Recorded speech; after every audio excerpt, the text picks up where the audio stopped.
Avant de savoir ce qu'on aime, c'est quand même pas si simple.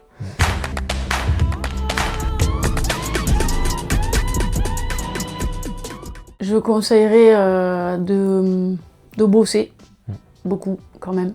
Parce qu'avant de savoir ce qu'on aime, c'est quand même pas si simple.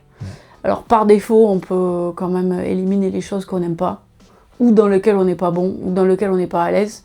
Mais bon, il y a des choses dans lesquelles on n'est pas à l'aise quand on a 15, 20 ans, 25 ans, sur lesquelles on évolue après.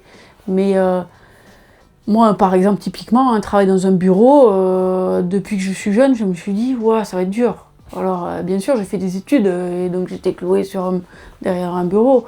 Et il y a des moments, il a fallu que je me mette derrière un bureau pour faire des rapports, quand je fais des planifs. Enfin, je dis pas que j'y suis pas, mais j'aurais pas pu être, par exemple, toute la journée enfermée. Donc du coup, ça, je le savais quand même jeune. Mais après, par contre, ce que je dirais, c'est qu'il faut bosser, il faut se former, il faut tester. C'est-à-dire que c'est pas en faisant rien qu'on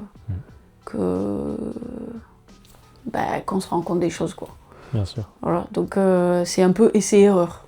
J'ai fait beaucoup de stages en entreprise, et il y a des choses qui m'ont vachement plu, d'autres moins. Mais je pense que ça, c'est des choses qui aident à trouver vraiment sa voie. Après, c'est aussi la vie, je trouve que c'est aussi les opportunités qui se présentent. Mais les opportunités, on se les crée, en fait. C'est ça. Et donc, il faut se les créer. C'est pour ça que je dis qu'il faut bosser. Il faut être ouvert et se former.